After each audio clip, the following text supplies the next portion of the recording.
I'm joined here today by the one, the only. Of course, it's Timothy Johnson coming off the big win over Matt Mitrione this past weekend. What's going on, man? How are you? Pretty good. Back in Vegas and get back training. Yeah, I assume it must feel pretty good though. Like things must be going well coming off a big win like that. I'm sure you have all the fans' attention on you after that one. Yeah, quite a bit. I guess a little more than normal. Wasn't quite as big as the win against Tyrell, honestly. I think that was Yeah. a little more.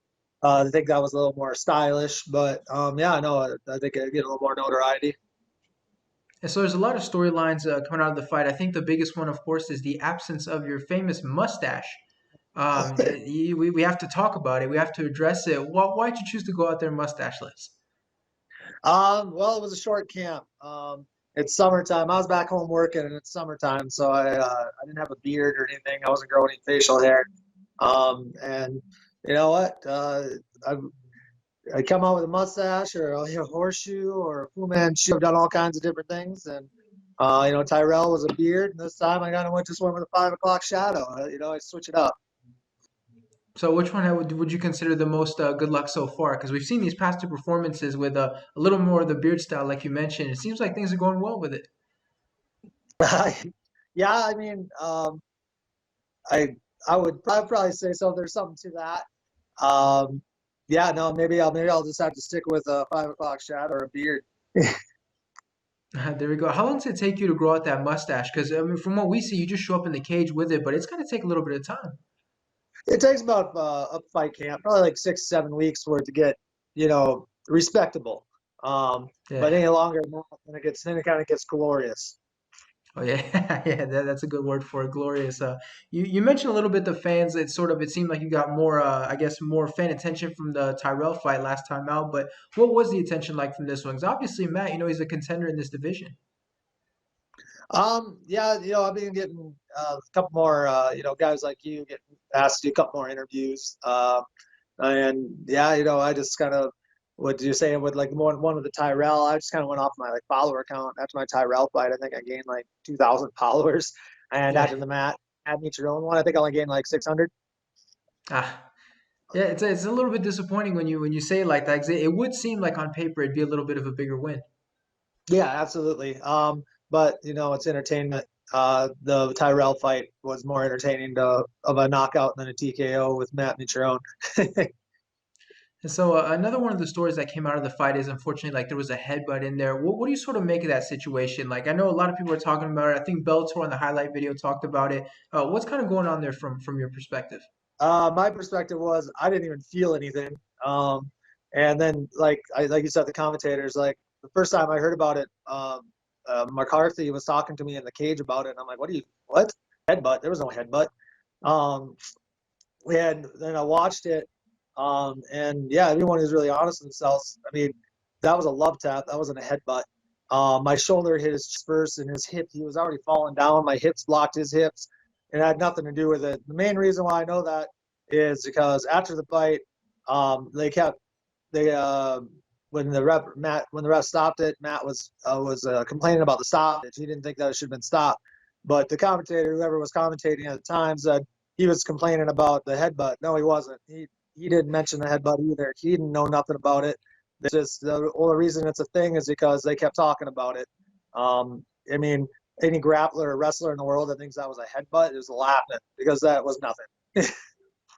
Does the fact that people call it a headbutt make it sound like more vicious, like more malicious, like you went out there and just like straight headbutt? Like, does it make it sound worse than it really was?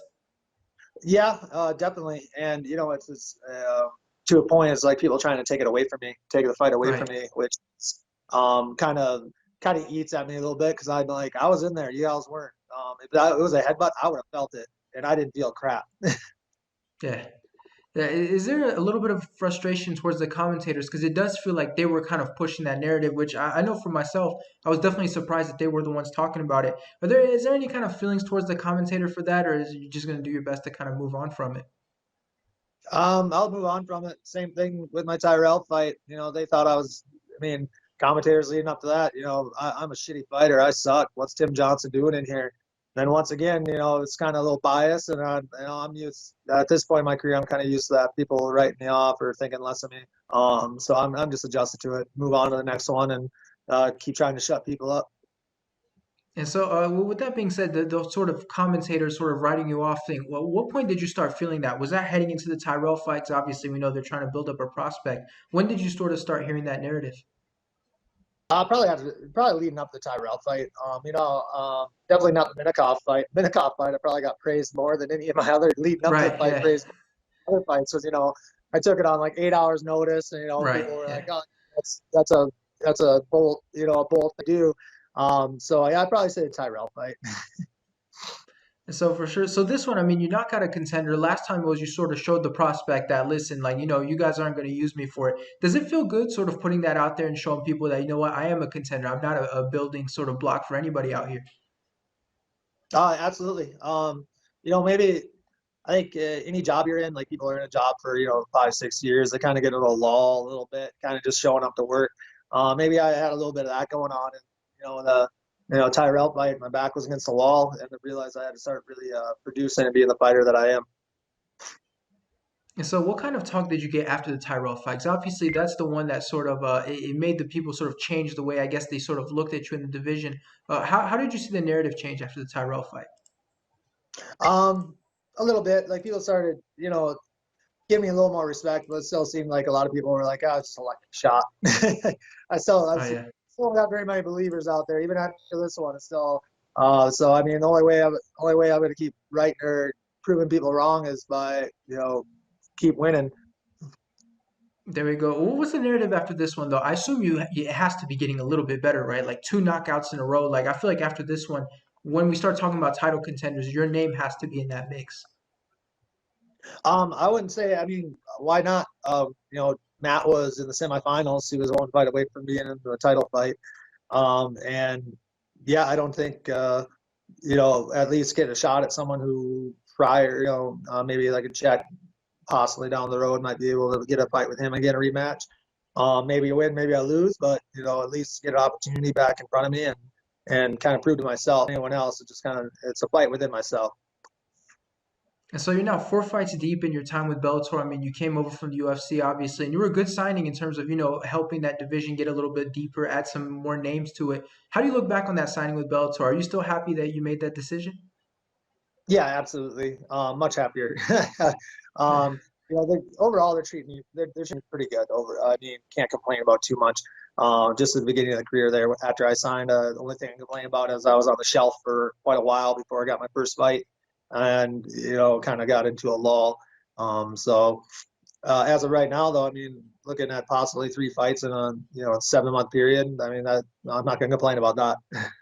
Yeah, it looks like they're making up for it. What's kind of the biggest difference between Bellator and the UFC that maybe the fans or even the media don't realize, like from a fighter perspective? I honestly think the biggest issue or biggest difference between the two of them is UFC are kind of when it comes to like top brass and everything, like the fighter himself is more of a number than it is an individual. Like you're not looked at so much as a person as you are a number. Bellator is a little more personal. I said this in another interview I think last week. Like if I really had like some kind of issue and I wanted to talk to the top dog, I could be able to talk to Scott Coker. I could get his number. I could talk to him, and he'd be available to me. When I was with the UFC, I attempted to do a couple times with like Dana, get in contact with him, but I was too low on the totem pole to even have a conversation with him. Yeah, it does sound pretty crazy, right? Being able to just call up Scott Coker as one of his fighters, like it's obviously it's a big difference. You mentioned off the top though that you do work, I believe, outside of MMA. What's the job you do outside of fighting? I go back to Minnesota and I work for an agronomy plant. So it's kind of in the spring and fall is their busy season. So I'll go spread fertilizer, spray crops, and yeah, a lot of hours, and it's something I love to do. And so, is this something that you have to do, or is it like you mentioned, just something that you get to do, something that you love to do to go along with your fighting career? Uh, Probably something to do to go along with my fighting career, and I'm not gonna be fighting forever. So definitely, it's a job for after fighting. Sure, that makes a lot of sense. It seems like not every fighter sort of has that thought process of, what am I going to do after fighting? So it's definitely good to hear that you sort of, kind of have that plan for the future. Yeah, absolutely. It's you can't do this forever. Your father time's undefeated, and even though I'm not that, and I'm 35. and at heavyweight, that's middle aged. But Right. and it's never too early to start thinking about your future. People blink and all of a sudden it's there and they don't know what to do. For sure. What's next for you at this point, though? You've got two fights in a row. For me, you beat a big contender last time out, the big time prospect, the fight before. Like, I assume you have to be in a pretty great position in the division, right?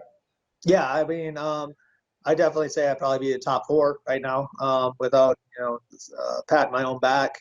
Just kind of looking at everyone. With, as I said, Matt Mitrione was, I mean, he was in the semi, so technically he was the top four in the heavyweight division. So yeah, somewhere around there. And so I want to talk about the finish a little bit because obviously he's sort of up against the fence on the ground a little bit, and we see you kind of unloading. At what point when you're unloading, do you realize, like, okay, I got him. This referee's about to step in at any moment. Couple of he was kind of in the Reese position at a couple of good ones. He kind of his body kind of buckle gave out a little bit, and then he kind of came back. And then I realized that it's just you kind of can feel a guy underneath you kind of maybe breaking or kind of get weaker, dying down a little bit. And yeah, I was considering kind of laying back a little bit, maybe saving some for the tank, but I kind of felt him fading, and I just kind of went for broke. And so what's going on through your mind during that whole process? Like, are you in a certain zone where you're not thinking and you're just acting, or do you sort of kind of have that step back mentally of, okay, this is what I'm doing. This is kind of why I'm doing it. Somewhere in between. uh, like there's enough time there in that position to think to yourself and kind of make a conscious decision on what you're doing. It's not like you're on your feet and you're reacting to any movements. It's you're actually making the movements happen. All right, and I have just one more for you, kind of a two-part question, but realistically, when do you think we'll see you fight again? And the most important one is, who do you want next?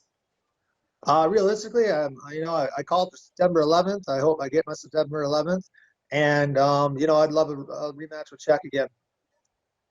All right, there we go. Obviously, it's a great fight to make. Thank you so much for the time, man. I really appreciate it. Congratulations on the victory, and hopefully, we'll see you fight on December 11th. All right, sounds good. Thank you.